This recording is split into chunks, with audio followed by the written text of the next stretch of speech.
So that is not the election result that many of us wanted. And you got to ask yourself what happened. And there are easy answers. Well, no. There are people who are putting out easy answers. I don't believe that any of these answers are easy, because even if we were to say, well, the answer is candidate quality, it doesn't explain the left winning elections with candidates who are not quality. Even if we say, well, the problem was the polling, some people will tell you that polling was dead on accurate, but that polling also showed Republicans ahead. What was missed in the mix? And the answer is there are a couple things missed in the mix. One of the biggest things is ground game. So let's address what that means. Leadership. Let's address what that means. And let's not kid ourselves or lie to ourselves about what happened.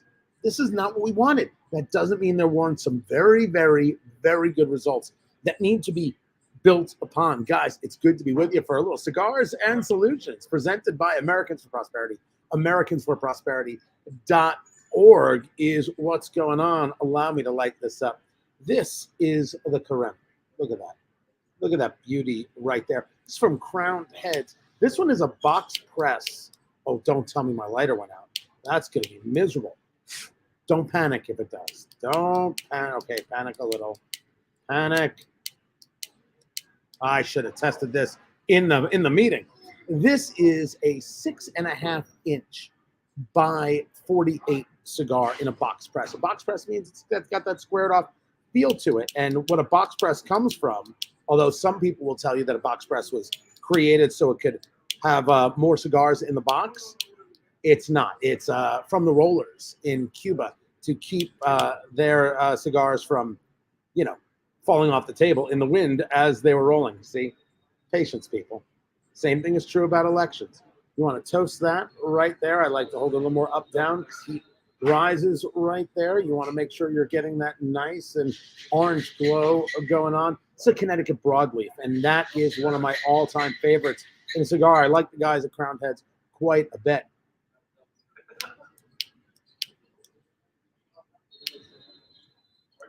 See, I should have just kept it going. I like them quite a bit because I think they just are solid people. They've never done me wrong by any stretch of the imagination. I like the Las Calaveras that they do once a year. I very much like this cigar. What went wrong?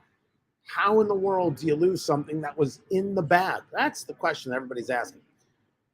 Understand that this candidate quality conversation is a legitimate one. It really and truly is. You have to ask yourself, did you have the best candidates for the job? Did you have people who could actually go out there and win? And I think the answer is mixed bag. You definitely had some candidates who could go out there and win. I don't think that's deniable.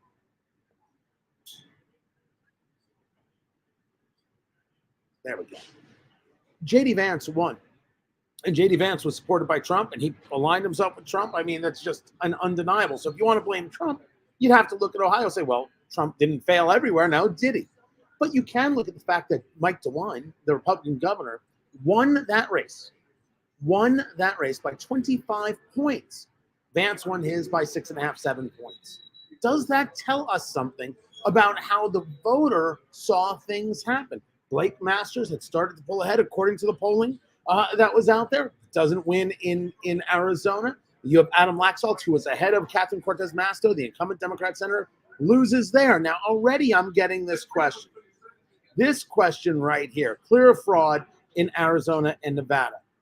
Let's hold up just a minute to engage this conversation because it's important. You can't prove that, and neither can I, and I would very much like to. What you can say, and if you want to argue this with me, you can, but if you say to me, Tony, you just don't understand, that's not an argument. That's bullcrap. Don't talk to me like I don't understand. I do this every day. I spent the last 5 days figuring out what it is I got wrong. I go over this constantly. I would never accept anybody tell me, Tony, you don't understand. Or Tony, you're part of the establishment. Tony, you're a rhino. Oh, just stick it. I can't prove it. What I can say is this. Anybody who is okay with it taking 5 days to figure out who won an election is out of their minds. Out of their minds. Of course it leads to conversations about fraud and corruption. Of course it's about incompetence. We live in a country where it absolutely positively should not take this many days to figure it out. Florida doesn't take this many days. California doesn't take this many days. Texas doesn't take this many days. That Arizona and Nevada do, that is an issue. And failure on those states, let me say it again, those states are failures. They should be a nothing but derision for them. And it should come from both parties. It won't, though. Because one party has figured out that mail-in voting is here to stay, and another party still wants to fight it. Don't get me wrong. I oppose mail-in voting. Mail-in ballots creates the opportunity for fraud. I'm not saying it creates fraud, guaranteed. I am saying that without question, it creates the opportunity. That opportunity is real. And that opportunity sets into the psyche where people won't trust the election results in Arizona or Nevada. And they ain't wrong. And to somehow think, well, you just got to accept this. You don't have to accept this. You got to be angry as can be about this. The people of Arizona, the people of Nevada have got to be full-throated in their disgust about this. And it has to become part of the conversation. But it can't become the total conversation, because when that happens and it becomes the total conversation, you lose out on the part two that's actually more important. Change your whole focus. Until you can get rid of mail-in balloting, go make sure people know how to mail in ballot. Make sure you know how to cure a vote. Do you know what curing a vote is? You're going to hear a lot about the Culinary Union in Nevada. And the Culinary Union is very, very powerful. All those cooks, all those chefs that work in all those casinos, that's the Culinary Union. You know what they do? They make sure ballots get cured. What is curing? Curing is when you have a ballot that has, let's say, the wrong date or is missing a signature. They go find those people and correct those things. That's called curing the ballot, and it is lawful in the state of Nevada. What do I think? I think it's nuts. This is what John Fetterman's team wanted to sue about. If someone put the wrong date on a mail-in ballot, it should count anyway. No rules, no caring about having a standard. Who cares? Just make sure it counts. Of course it's obscene. Of course it's disgusting. You're not going to get me to disagree. What you're going to get me to do is recognize that if that's the system, go win it. Go set that up and go do it. They want mail-in voting? Let's do it. They want mail-in ballots, ballot harvesting, all this stuff we find disgusting. What are we supposed to do? Say it's disgusting? The argument of go out there and set that ground game straight is a worthy argument, and one we should be doing. We should be doing because we have to fight in the places where you have to fight. There are these rules. We think the rules are disgusting, but these are the rules. Now what? That is about recognizing where you are in the game. This is why I was never, ever once, never Trump. Because never Trump never made any sense.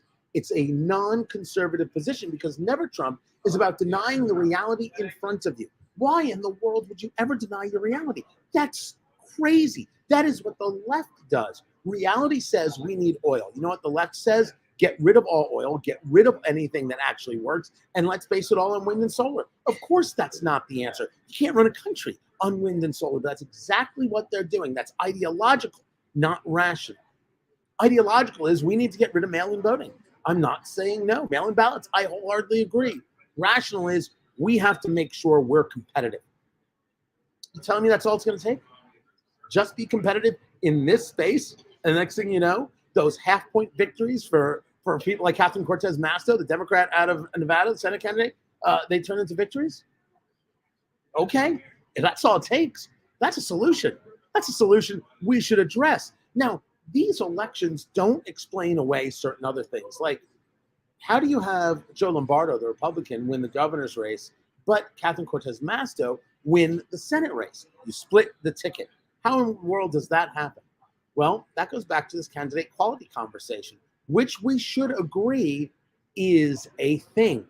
You want good candidates. Of course you do. You want competent candidates. Of course you do. Now, this is going to lead people into the whole, well, Trump did this. Trump cost us this. There you go. There's Ben. Trump cost us the election. No. Yes. Maybe. No, yes, maybe is the answer. I don't think Trump can be blamed for everything. I think that's a reactionary thought and almost for how it's being pushed out there on social media, a childlike thought.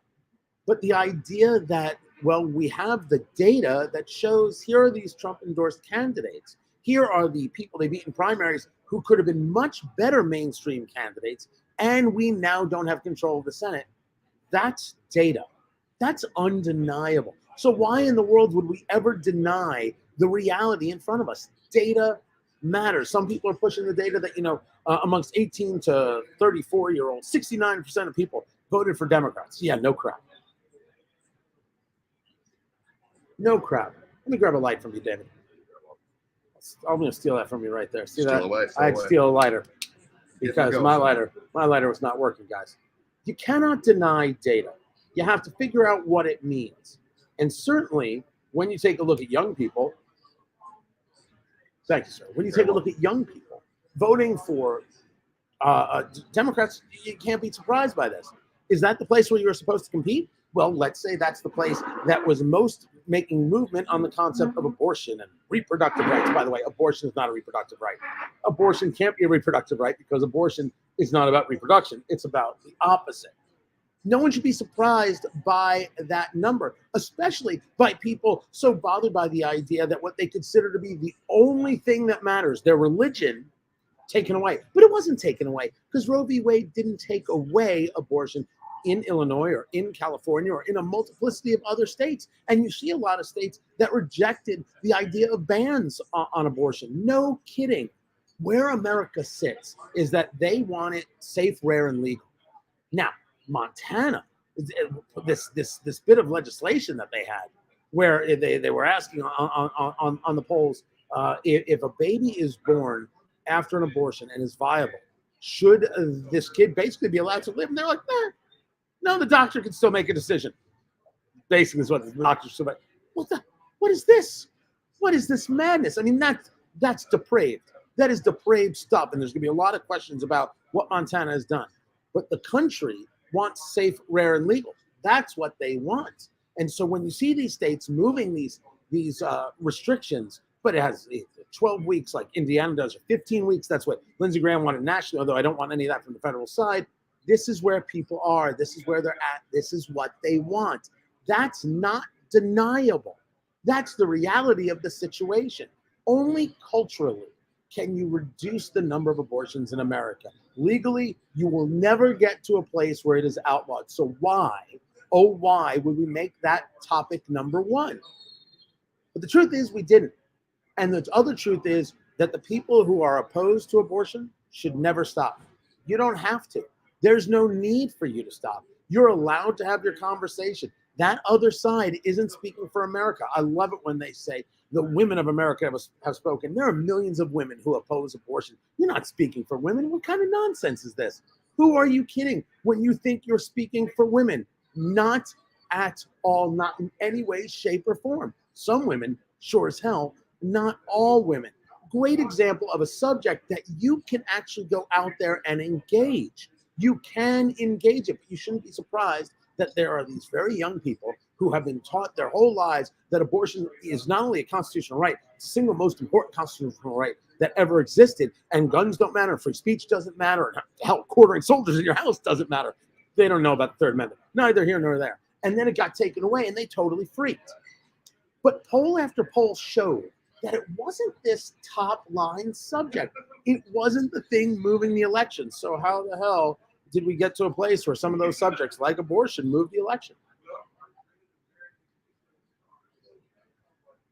Big cocoa, coffee and cocoa, a little bit of spice coming in through the back, La Creme from Crown's Heads. Oh, like it so very much, especially when you can find this stick like $10 to $12, especially in this economy, and 6.5 inches, so you get a good 90-minute plus smoke out of this. Great way to spend an afternoon. Do you have to jettison Trump? I mean, that's, of course, the question. Is the key to getting victories in 2024 jettison Trump? To jettison Trump? And the answer is maybe. But what does jettison mean? I don't let the left decide for me what is. They keep communists in their ranks, and they celebrate them. They don't get to talk to me about decency when you've got a guy like Bernie Sanders who actually once said bread lines are good things. I'm not going to be any part of that. I'm not going to be around that. The answer is no. The question for us, for people on the political right, is what does Trump mean? What does Trump take away from us? And how do we go about deciding what's best? Well, Trump may do that for you, because this attack on DeSantis, the email and the tweets, it's all too ridiculous for words. It's ridiculous. Now, some people want to play this as like 12th level chess, right? What Trump's doing is he's actually helping DeSantis rise, and he's going to take all the heat, and it's going to distract everybody. That's not it. That's weird, is what that is. And then you've got people saying, why in the world would I want Trump? DeSantis, Ron DeSantis, the governor of Florida, the imposter, when I can have the progenitor. That was actually Sebastian Gorka speaking on Larry O'Connor's show on Salem News. And I disagree with Dr. Gorka on that point vociferously. The reason I disagree is because the guy who sometimes creates the thing isn't the guy to take the thing forward. Larry Page and Sergey Brin created Google, but it was Eric Schmidt, who made it what it is. That's not deniable. Just because you can create a thing doesn't mean you're the guy to lead it forward. That's not how it works. You can't deny that Trump brings baggage and Trump brings problems, and Trump is in it for Trump. Now, he's going to make this announcement on the 15th. Been a lot of talk about, hey, you've got a Georgia Senate race to win. You're the guy who backed Herschel Walker. Don't get in the way. Go fight for him. Go push him. Let's get Brian Kemp, the governor of Georgia, again.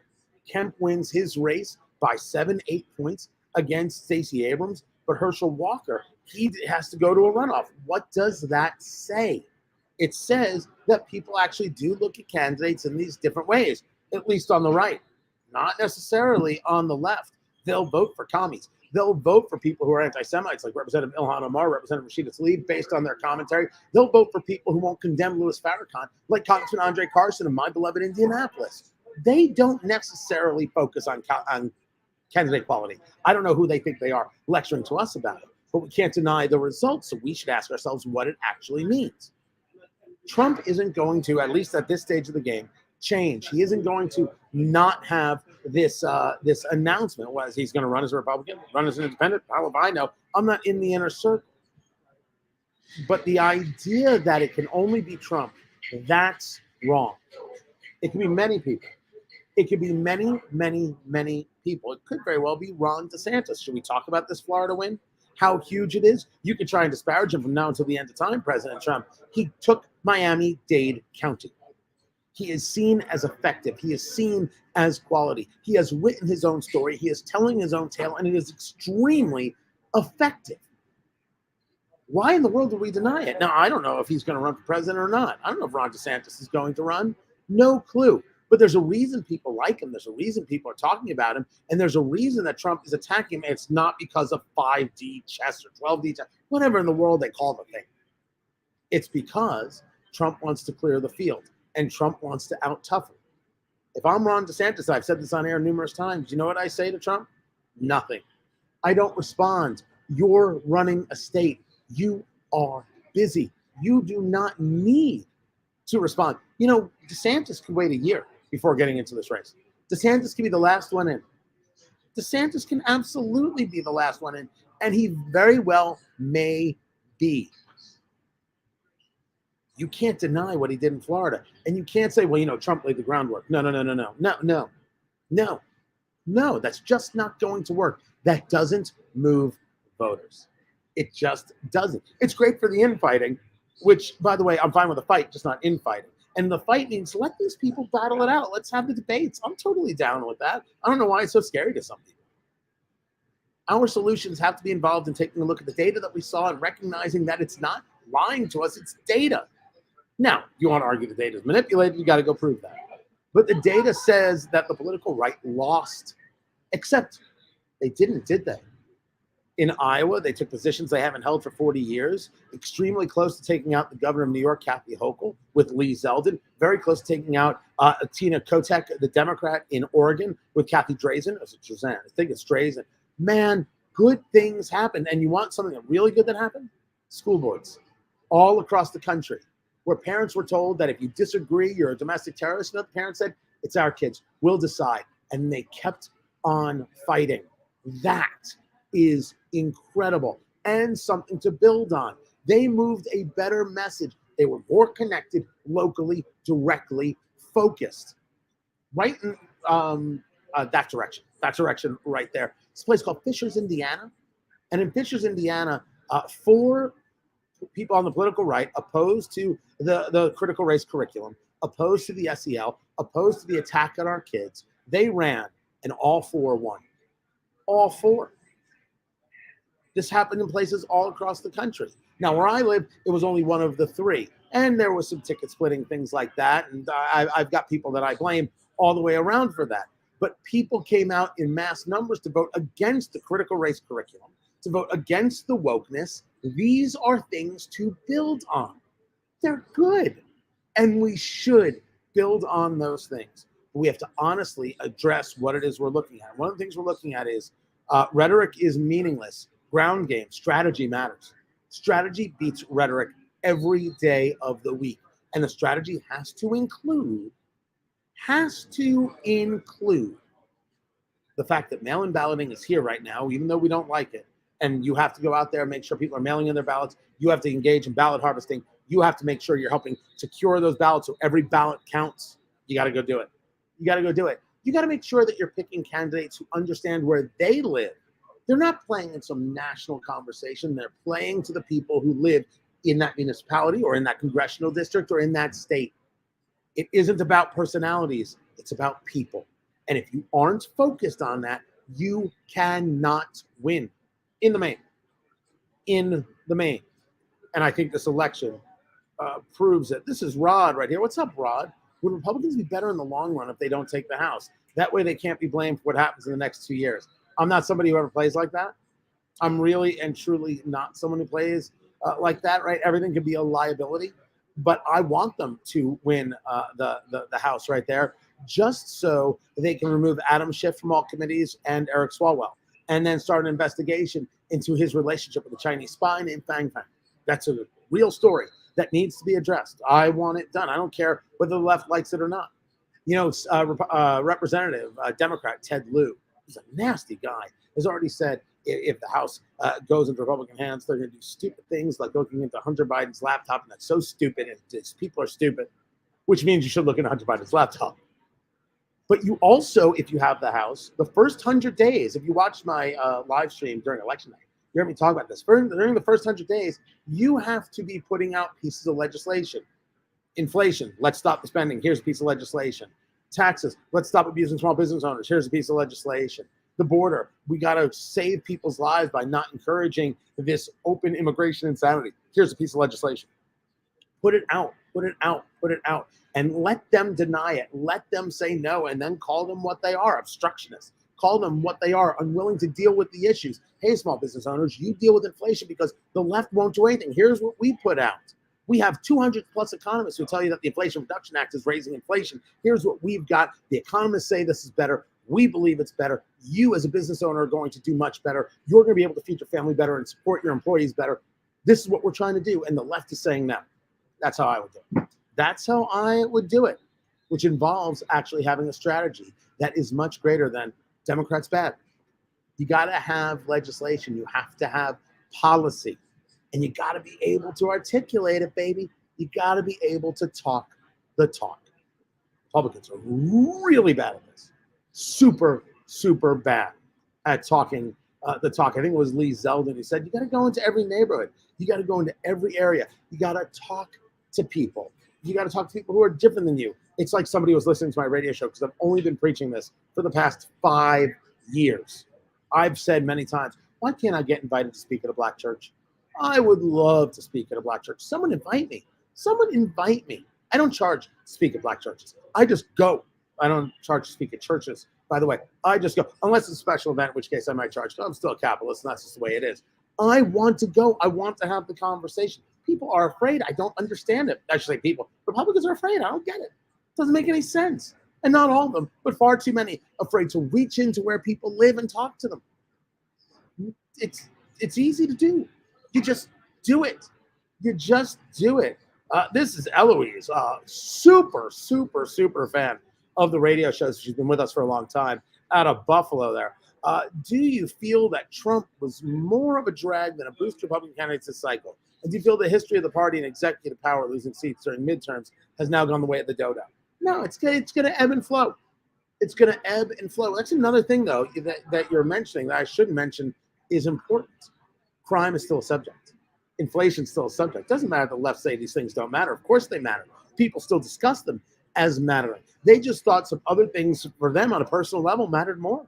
And that's what that candidate quality thing is. And if they want to say it's associated to Trump, if that's going to be the argument, well, then the party has to deal with the data that comes out from that. And if it shows, man, if these people weren't Trump 24/7, we would have gone for them. If it was this candidate over that candidate, we would have gone for them.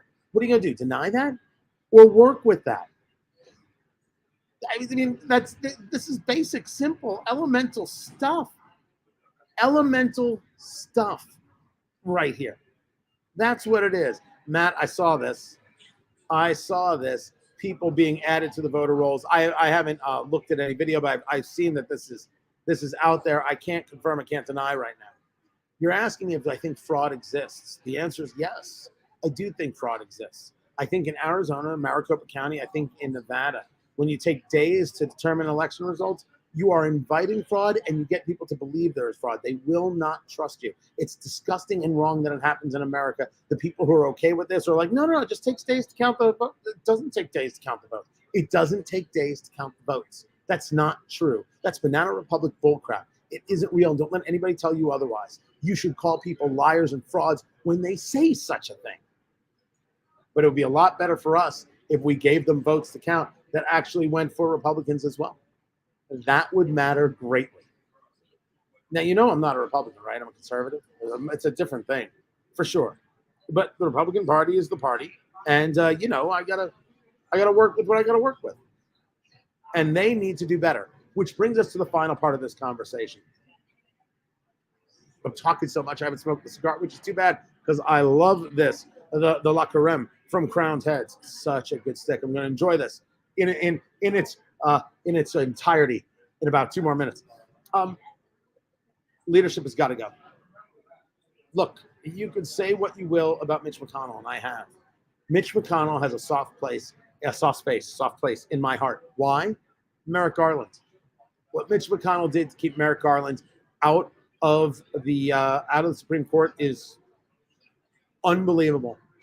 That took strength. I respect it. I respect it. Now, I would have voted him down, but I respect what he did. I know it makes people angry, but I can't worry about that. This was a man who was not qualified, as I see it. That's a personal view of mine.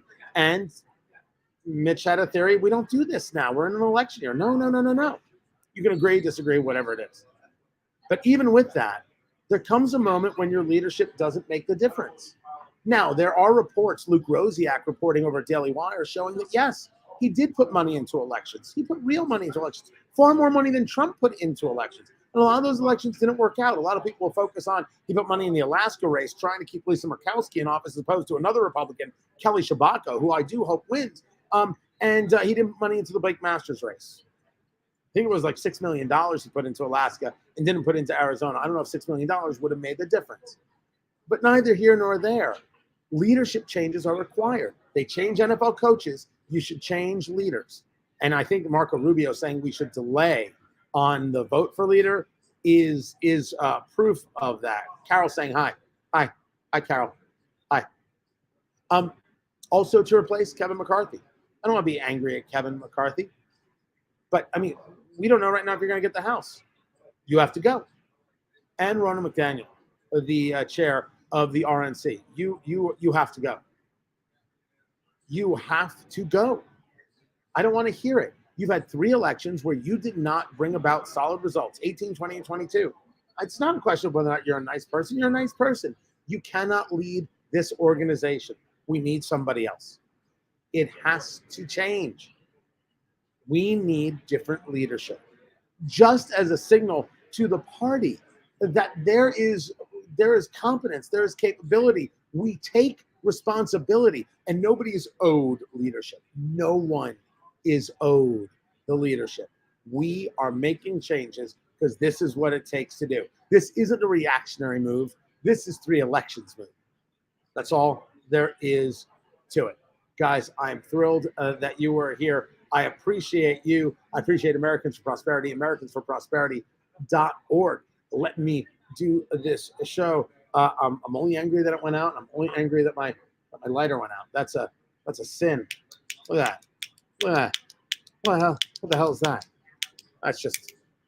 That's what hell is like. What do you mean I can't smoke my cigar? What do you mean? Appreciate you guys being here. I'll catch you on Monday. Catch me 6 to 9 a.m., noon to 3, WIBC, WIBC.com. And find everything, TonyKatz.locals.com. TonyKatz.locals.com. I will catch you tomorrow, guys. Take care.